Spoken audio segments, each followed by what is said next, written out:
Assalamualaikum warahmatullahi wabarakatuh. Salam sehat, tetap semangat. Abi sama beserta seluruh keluarga mengucapkan selamat Hari Raya Idul Fitri 1 Syawal 1443. Mohon maaf lahir dan batin apabila ada kesalahan tutur kata dan kekeliruan. Dan semoga kita nanti bisa bertemu lagi di bulan Ramadan tahun berikutnya, diberikan panjang umur, barokah kesehatan, kemudahan rezeki, sehingga bisa bertemu lagi dengan puasa di tahun depan. Kemudian untuk pagi hari ini kita akan menyaksikan situasi kecamatan atau situasi pelaksanaan sholat id di Randu Blatung yang akan dilaksanakan di lapangan Gelora Pilang, Kecamatan Randu Blatung. Kita akan melihat bagaimana situasinya untuk pelaksanaan sholat Idul Fitri tahun 1443 Hijriah ini setelah 2 tahun tidak melaksanakan kegiatan sholat id secara terbuka atau yang kemarin ada pembatasan selama COVID-19. Sekian itu guys, terima kasih atas perhatiannya. Mudah-mudahan Allah berikan kesehatan, kemudahan dan kelancaran rezeki. Dan jangan lupa untuk tetap subscribe, like dan komen pada kami. Terima kasih atas dukungannya selama ini pada Abi sama channel. Sekian, terima kasih. Assalamualaikum warahmatullahi wabarakatuh. Oke, kita berangkat menuju lapangan Gelora Pilang Randu Blatung untuk melaksanakan sholat Idul Fitri.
pengepanduan Hizbul Waton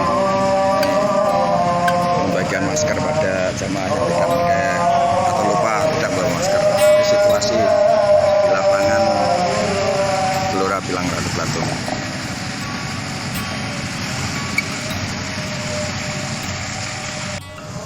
Jemaah sholat Idul Fitri sudah mulai berdatangan. Ada pukul 6 lebih. Sebentar lagi pelaksanaan sholat Idul Fitri.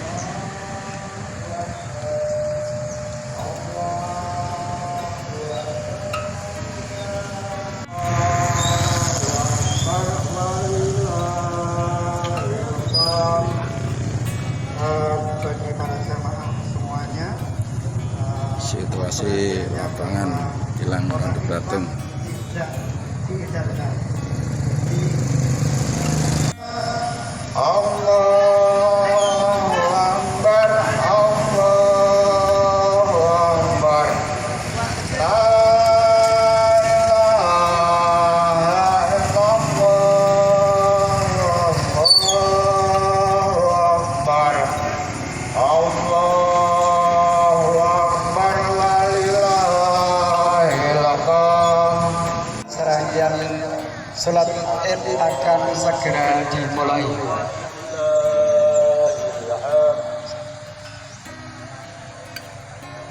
Situasi jamaah sholat Idul Fitri. La ilaha illallah, Allahu akbar, Allahu akbar, walillahi. Di anfusina wa min sayyiati a'malina may yahdihillahu fala mudilla lahu wa may yudlil fala hadiya lahu.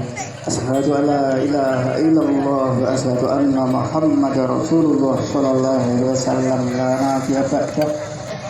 Ya ayyuhalladzina amanu taqullaha haqqa tuqatih wa la tamutunna. Lupakan dan banyak dilupakan oleh manusia, banyak melalaikan manusia, yaitu kesehatan dan waktu luang. Maka hadirin yang dirahmati Allah Subhanahu wa ta'ala, sudah menjadi kewajiban bagi kita orang yang beriman kepada Allah Subhanahu wa ta'ala, yang telah mengikrarkan kalimat syahadat dengan lisannya, yang telah menundukkan kepalanya dengan sholatnya, maka bersyukur atas nikmat yang diberikan oleh Allah Subhanahu wa ta'ala haruslah senantiasa menghiasi lisannya. Tidak ada perbuatan dalam kehidupan manusia, tidak ada perbuatan dalam kehidupan sehari-harinya, melainkan diawali dengan rasa syukur yang diberikan oleh Allah kepada kita, kenikmatan-kenikmatannya. Allah Subhanahu wa ta'ala memperingatkan kepada kita untuk selalu senantiasa melihat apa yang telah Allah berikan kepada kita melalui lisan Rasulullah sallallahu alaihi wasallam. Beliau bersabda, "Unzuru ila man asfala minkum wa la tanzuru ila man fawqakum fahuwa ajdar." Maka lihatlah di sisi orang-orang yang rendah di antara kalian dalam hal kenikmatan. Lihatlah orang yang berada di bawah kalian dalam hal kenikmatan. Jangan sekali-kali melihat orang yang di atas ketika menghitung-hitung nikmat Allah Subhanahu wa ta'ala. Mengapa? Karena ketika kita melihat orang yang berada di bawah kita dari segi kenikmatan, maka kita akan banyak bersyukur kepada Allah Subhanahu wa ta'ala. Yang kedua kalinya salawat beriring salam kita haturkan kepada junjungan kita Nabi besar Muhammad sallallahu alaihi wasallam, keluarganya, para sahabatnya, dan orang-orang yang selalu senantiasa menjalankan sunnah-sunnahnya. Bapak Ibu yang dirahmati Allah Subhanahu wa ta'ala, yang ketiga kalinya tidak lupa khatib menyampaikan wasiat yang selalu diwasiatkan oleh para ulama. Jauh sebelum para ulama, Rasulullah sallallahu alaihi wasallam berserta para anbiya dan para rasul pun mewasiatkan yang sama. Bertakwalah kepada Allah Subhanahu wa ta'ala dan tingkatkanlah ketakwaan itu dari hari ke hari menjadi lebih baik step by stepnya. Maka hadirin yang dirahmati Allah Subhanahu wa ta'ala, berkenaan dengan bagaimana kita mensyukuri nikmat Allah Subhanahu wa ta'ala terlebih pada tahun ini, sebagaimana disampaikan oleh panitia, hampir 2 tahun kita tidak diizinkan oleh Allah melalui peraturan-peraturan yang dibuat oleh pemerintah kita, yang itu bertujuan untuk kebaikan kita, yang merupakan isu global seluruh dunia. Kita dilarang untuk berkerumun, kita dilarang untuk merayakan gegap gempitanya Idul Fitri, Idul Adha. Namun hari ini ada sesuatu yang berbeda. Allah Subhanahu wa taala mengizinkan kita untuk bertemu. Allah mengizinkan kita untuk bertemu kembali. Nikmat yang luar biasa. Barangkali sama perasaan jamaah dengan apa yang saya rasakan ketika menyaksikan lentera-lentera berkeliling di kampung-kampung. Gema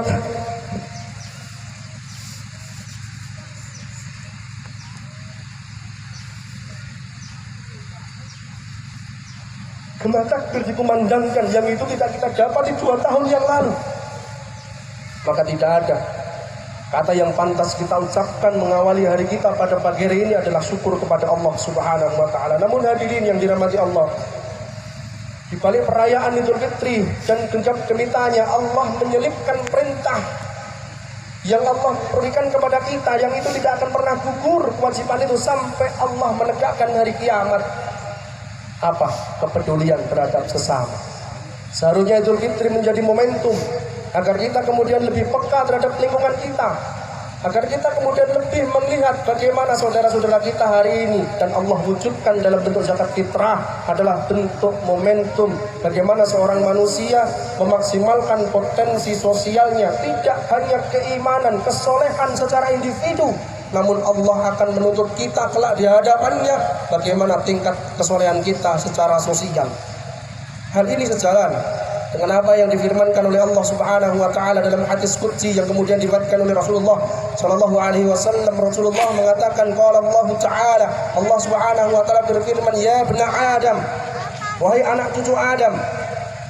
Dalam fragmen ini Allah memperingatkan kepada kita kelak akan ada dialog antara seorang hamba dari keturunan Nabi Adam alaihi salam sampai Nabi Muhammad sallallahu alaihi wasallam dan sampai umat yang paling terakhir akan dimintai pertanggungjawaban terhadap 3 hal oleh Allah Subhanahu wa taala. Ya ibna Adam, maridtu falam tadhurni. Wahai anak cucu Adam, aku sakit tapi kenapa engkau tidak menjengukku?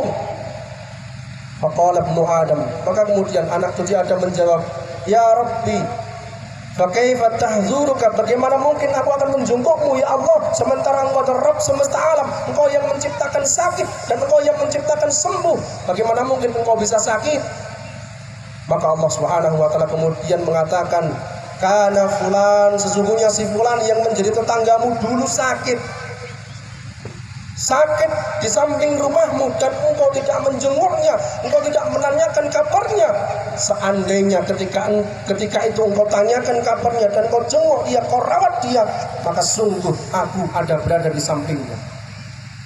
Maka Allah Ta'ala kemudian Allah Subhanahu wa taala berfirman untuk yang kedua kalinya, ya ibna Adam, wahai anak cucu Adam, aku lapar, tapi kenapa engkau tidak memberiku makan? Maka jawaban yang sama keluar dari lisan kita, ya Rabbi kaifa at'amtuka wa anta rabbul alamin. Ya Allah, bagaimana mungkin aku akan memberimu makan sementara engkau zat yang memberikan kami semuanya makanan? Bagaimana kami bisa mengetahui engkau lapar? Bahwasanya engkau adalah zat yang menciptakan lapar, zat yang menciptakan kekenyangan dengan wasilah makan. Ya ibna Adam, wahai anak cucu Adam, kana fulan jau'an. Wahai anak cucu Adam, ada tetanggamu yang ketika itu kelaparan, tapi kenapa engkau tidak memberikan makan kepadanya? Engkau acuh terhadap dirinya, kau biarkan keluargamu dan engkau kenyang sementara tetanggamu kelaparan. Andai ketika itu engkau datang kepadanya membawa makanan yang mengenyangkan, maka sungguh aku berada di sampingnya. Kemudian yang ketiga, Allah Subhanahu wa taala kemudian menanyakan kepada kita, ya ibna Adam, aku haus, tapi kenapa engkau tidak memberiku minum? Ya Rabb, bagaimana mungkin kami akan memberimu minum sementara engkau zat yang sama, engkau zat yang memberikan kami haus, zat yang menghilangkan rasa dahaga kami. Ya ibna Adam, wahai anak cucu Adam, sesungguhnya si fulan yang menjadi tanggamu ketika itu kehausan, dia mencari air untuk minum keluarganya, tapi kenapa engkau tidak memberinya minum? Seandainya ketika itu engkau memberinya minum, maka sungguh engkau akan mendapati aku di sampingnya. Hadirin yang dirahmati Allah Subhanahu wa taala, di balik hadis qudsi yang berisi fragmen singkat pembicaraan dialog antara kita dengan Allah Subhanahu wa taala yang digambarkan oleh Rasulullah sallallahu alaihi wasallam, jelas memberikan isyarat kepada kita betapa penting keimanan kita yang kemudian kita wujudkan dalam aspek sosial kehidupan kita, sehingga Idul Fitri betul-betul bisa dirasakan oleh seluruhnya, sehingga kegembiraan kita hari ini betul-betul bisa memberikan positif auranya kepada bersedekah. Dipersilakan untuk mengisi di tempat yang telah disediakan. Kemudian kami atas nama panitia mengucapkan terima kasih kepada Bapak Ibu semuanya yang sudi menghadiri undangan kami dan tertib sampai akhir pelaksanaan sholat Id. Kemudian para jamaah dimohon untuk tidak berdesak-desakan ketika meninggalkan tanah lapang, karena lapangan belum baik-baik saja. Lapangan masih dalam pembenahan, sehingga dimohon tidak berdesak-desakan, gantian untuk keluar dari arena lapangan. Sekali lagi terima kasih kepada para jamaah.